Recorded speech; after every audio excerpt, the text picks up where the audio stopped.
Prime Academy, Prime Academy, Prime Academy, Prime Academy.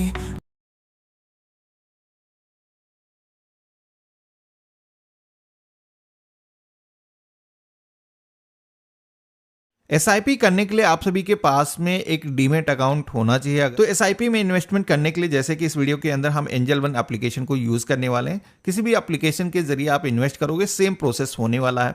तो यहाँ पर हमें म्यूचुअल फंड की टैब पे क्लिक करना है। अब आप देखोगे कि यहाँ पर आप सभी के सामने कई सारे एसआईपी वाले फंड दिखाए जा रहे हैं, जहां पर आप देखोगे ट्रेंडिंग ये चल रहे हैं। यहाँ पर कई सारे लोग इसके अंदर इन्वेस्ट कर रहे हैं। यहाँ पर आप देखोगे कि 167% इंक्रीज हुआ है इधर इन्वेस्टमेंट एसआईपी में। तो यहाँ पर ये फंड दिखाया गया जिसमें कि आप देखोगे कि मात्र 100 रुपीज से आप अपनी जो एसआईपी है वो शुरू कर सकते हो। और यहाँ पर 3 ईयर के अंदर जो रिटर्न इस फंड ने बनाए हैं तो आप देखोगे जो कि 30% पर एनएम के हिसाब से रिटर्न यहाँ पर मिले हैं। इसी तरीके से एलआईसी का फंड आप देख सकते हो। मोतीलाल ओसवाल यहाँ पर आप देखोगे कि ये भी एक ट्रेंडिंग फंड है जिसमें कि आपकी जो एसआईपी है 500 रुपये से ही शुरू हो जाती है। तो यहाँ पर किसी भी फंड के अंदर आपको इन्वेस्ट करना है तो उनके जो आइकन है यहाँ पर दिखाए गए, आप किसी भी फंड के ऑप्शन पे क्लिक करके इन्वेस्ट कर सकते हो। आपको यहाँ पर किसी भी टाइप के फंड में इन्वेस्ट करना है, जैसे कि index fund, mid cap, small cap या फिर लार्ज कैप, मल्टी कैप, इस तरीके के जो इंडेक्स फंड है उनमें अगर आपको इन्वेस्ट करना है तो यहाँ पर व्यू मोर के ऑप्शन पे क्लिक करोगे तो म्यूचुअल फंड की एक पूरी लिस्ट आ जाएगी, जहां पर आप देखोगे जो भी सेक्टर्स मैंने बताए थे, यहाँ पर स्मॉल केस हो गया, मिड कैप, ये सारे ऑप्शन यहाँ पर दिए गए। आप किसी भी ऑप्शन पे क्लिक करके उस सेक्टर के जो भी फंड है उनके आप नाम यहाँ पर देख सकते हो। जिस भी फंड के अंदर आपको इंटरेस्ट बनता है यहाँ पर आप इन्वेस्ट कर सकते हो। एक चीज आपको बता देता हूँ, ये एक एजुकेशनल वीडियो है। यहाँ पर जो भी पास्ट के रिजल्ट मिले हैं आपको यहाँ पर दिखाए जा रहे हैं। किसी भी फंड को मैं रेकमेंड नहीं कर रहा हूँ, आपको अपने विवेक के अनुसार यहाँ पर इन्वेस्ट करना है। तो जैसे कि यहाँ पर ये जो निपॉन इंडिया स्मॉल कैप वाला फंड दिखाया गया है, इसमें अगर आपको इन्वेस्ट करना है तो यहाँ पर आप देखोगे कि एसआईपी आपकी मात्र 100 रुपीज से शुरुआत हो जाती है। तो डायरेक्टली यहाँ पर आप एसआईपी कर सकते हो। लेकिन एसआईपी स्टार्ट करने से पहले सबसे पहले तो फंड के बारे में आपको डिटेल में जानना चाहिए कि इस फंड के अंदर कोई लॉक इन पीरियड तो नहीं है, एग्जिट लोड तो नहीं है। तो यहाँ पर अगर आप फंड के आइकन पे क्लिक करोगे तो अब आप देखोगे कि फंड की जो परफॉर्मेंस है वो आपको यहाँ पर दिखाई गई है। इसी के साथ में जो एनुअली रिटर्न मिले हैं आप देखोगे कि 30% के जो रिटर्न यहाँ पर पास्ट के अंदर मिले हुए हैं। 3 ईयर, 5 ईयर, इस तरीके से आप यहाँ पर चार्ट में जो भी फंड ने परफॉर्म किया है उसके जो रिटर्न हैं आप देख सकते हो। यहाँ पर आपको एनएवी दिखाई गई। हर फंड की एक एनएवी होती है। ये जो फंड है जितना पुराना होगा, जितने अच्छे रिटर्न इसने दिए होंगे, उसके हिसाब से ये जो एनएवी है ये चेंज होती रहती है, जो कि मार्केट पे डिपेंड करता है। अगर किसी दिन मार्केट डाउन है तो ये एनएवी आपको सस्ते रेट पर मिल जाती है। नीचे की तरफ आपको एसआईपी कैलकुलेटर दिया गया है, जहां पर आप एसआईपी अपनी कैलकुलेट कर सकते हो कि कितना फंड आप यहाँ पर इन्वेस्ट करते हो तो कितना फंड आपका तैयार होगा। तो जैसे कि यहाँ पर आपको बताया गया है मंथली अभी मिनिमम 100 रुपीज सेलेक्ट है, तो मैं इसको चेंज करता हूँ कि मिनिमम 2000 रुपए की हम एसआईपी कर पाए। यहाँ पर 5 ईयर के लिए एसआईपी हम करने वाले हैं। उसके हिसाब से आप देखोगे कि फंड की जो वैल्यू है 3,41,000 रुपीज के आसपास में है।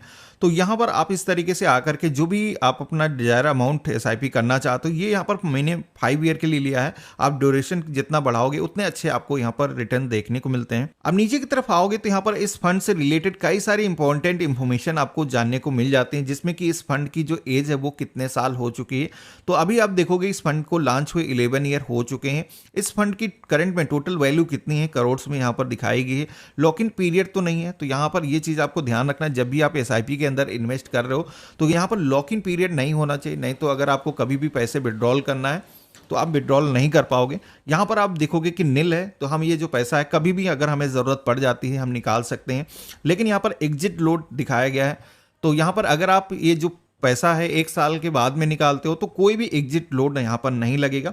लेकिन 1 ईयर के अंदर अगर आप ये जो पैसे हैं विड्रॉल करते हो तो यहाँ पर आपको 1% का एग्जिट लोड लगने वाला है। एक्सपेंस रेशियो भी काफी बड़ा अहम रोल प्ले करता है। ये जितना ही कम हो उतना ही अच्छा होता है, क्योंकि ये जो फंड है एक फंड मैनेजर के द्वारा ऑपरेट किया जाता है, जो कि फंड मैनेजर की डिटेल यहाँ पर आप देख सकते हो। इनका एक्सपीरियंस कितने सालों का है, इनकी सैलरी और जो भी इस फंड को मैनेज करने के लिए एक्सपेंस होते हैं वो यहाँ पर एक्सपेंस रेशियो के अंदर दिखाया जाता है। इसी तरीके से कई सारी इंपॉर्टेंट इंफॉर्मेशन यहाँ पर आपको जानने को मिल जाती है। नीचे की तरफ आप पाओगे तो फंड होल्डिंग भी यहाँ पर आपको जानने को मिल जाती है। ये जो पैसा आप दे रहे हो ये कहाँ पर इन्वेस्ट होने वाला है, तो यहाँ पर आप देखोगे देखोगे कि अलग अलग सेक्टर्स के जो नेम है वो यहाँ पर दिखाए गए हैं। टॉप होल्डिंग के सेक्शन पे अगर आप क्लिक करोगे तो यहाँ पर कुछ ऐसे स्टॉक्स हैं जो कि आपको यहाँ पर देखने को मिल जाते हैं, जिनके अंदर ये जो पैसा है ये इन्वेस्ट किया गया है। अब म्यूचुअल फंड के अंदर खास बात ये होती है कि आप अपना जो पैसा है यहाँ पर इन्वेस्ट कर देते हो, इसके बाद में आपका जो फंड मैनेजर है वो उस पैसे को ग्रो करता है। कभी भी किसी भी स्टॉक को सेल करना है या फिर कोई नया स्टॉक ऐड करना है तो वो अपने अकॉर्डिंग चेंज करता रहता है। तो इसको लेकर के यहाँ पर जो स्टॉक ऐड है इनमें कुछ भी आपको करने की जरूरत नहीं होती है। तो इस तरीके से सारे पैरामीटर्स देखने के बाद में आपको जिस भी एसआईपी को स्टार्ट करना है उसके ऑप्शन पे टैप करना है और यहाँ पर सबसे पहले तो फंड के आइकन पे क्लिक करना है। यहाँ पर अब आपको इन्वेस्ट के ऑप्शन पे क्लिक कर देना है। अब आप देखोगे कि यहाँ पर एक ऑप्शन मिलता है वन टाइम, यानी कि लमसम अमाउंट अगर आप इन्वेस्ट करना चाहते हो, आपके पास में एक बल्क में अमाउंट आया है जिसको आप म्यूचुअल फंड के अंदर डालना चाहते हो, तो यहाँ पर आप वन टाइम वाला ऑप्शन सेलेक्ट कर सकते हो। अब जैसे कि मैंने यहाँ पर अमाउंट फिल कर दिया है 500 रुपये हर महीने मुझे एसआईपी के अंदर डालने हैं। आप चाहो तो 5000 या फिर जितना भी अमाउंट आप डालना चाहो इसके अंदर एसआईपी के अंदर डाल सकते हो। यहाँ पर आपको डेट चूज करने का ऑप्शन मिल जाता है, जिसमें कि आपकी सैलरी जिस भी डेट को आती है उससे 2-4 दिन बाद के आप यहाँ पर ये जो डेट है सेलेक्ट कर सकते हो।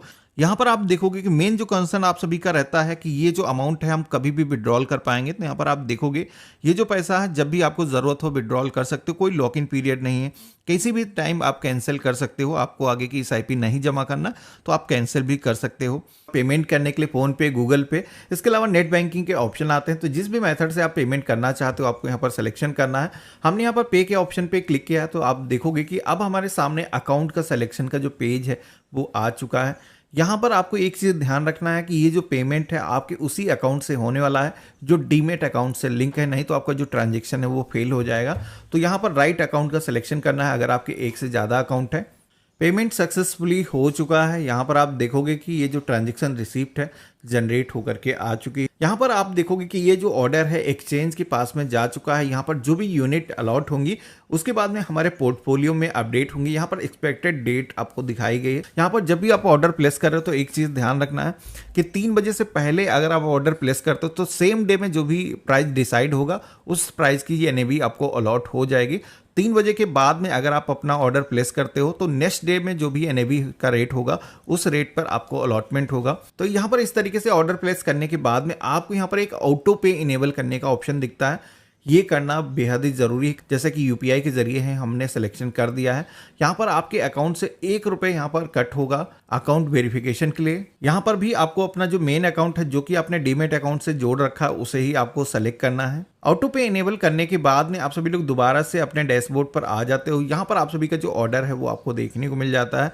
यहाँ पर ऑटो पे आपने इनेबल कर दिया है। अब आप सभी के फ्यूचर में जो भी इंस्टॉलमेंट जाने होंगे वो आप सभी के एसआईपी के अपने अकाउंट से कट हो जाएंगे, वो यहाँ पर आपको देखने को मिल जाएगा। कभी भी आपको अपनी एसआईपी विड्रॉल करना है या फिर आपको कोई नई एसआईपी क्रिएट करना है तो यहाँ पर फिर से आपको ऑप्शन मिल जाता है, किसी भी नई एसआईपी के अंदर आप इन्वेस्टमेंट कर सकते हो।